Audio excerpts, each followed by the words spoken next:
Yep. Hi everyone, hope you all had a great New Year gathering and you're still on your feet.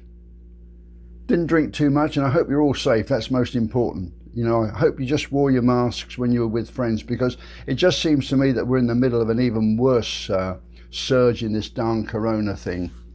Well, anyway, let's forget corona for a minute and let's get down to something that I hope will make you laugh. And this little story concerns three preachers.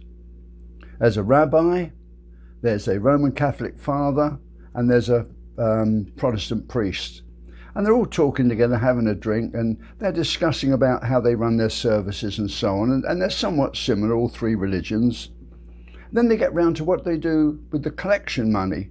And yet they all have a collection, they all do a collection at the end of the service. And so the Roman Catholic priest, he said, well, you know, we do the collection, we send the plates around, and when all the money comes back, he said, I put it on the altar, and then I count it out, one for God, one for me, one for God, one for me, one for God, one for me.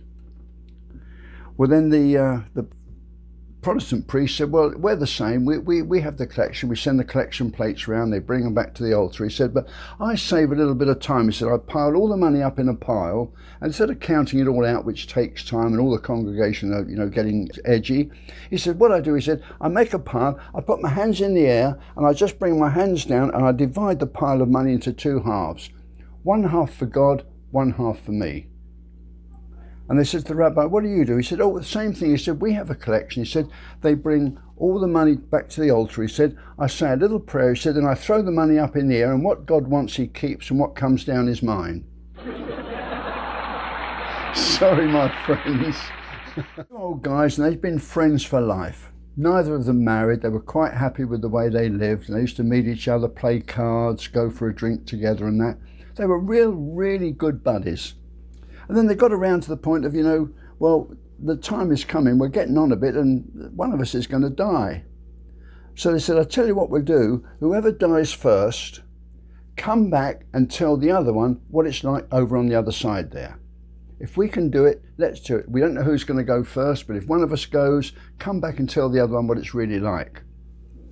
Well, they were okay for a little bit longer. So then one day one of them died. So one poor chap, he's all on his own there and used to go out by himself, have a drink on his own and so on. And one day he's sitting quietly in the corner of the bar having a beer when a voice says, Joe, Joe. And he looked around, nobody there. Joe, Joe.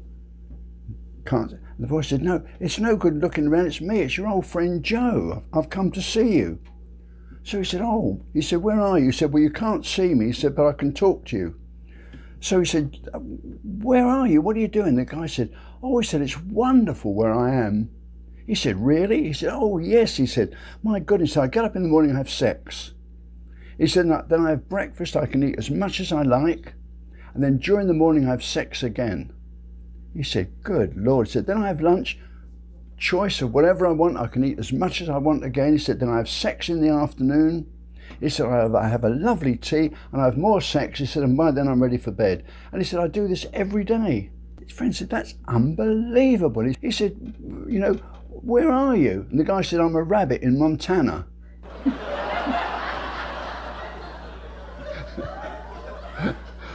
Okay. All right, folks. Well, that's your dose for today. Thanks very much for watching. Press the like button if you liked it. Okay. Bye-bye.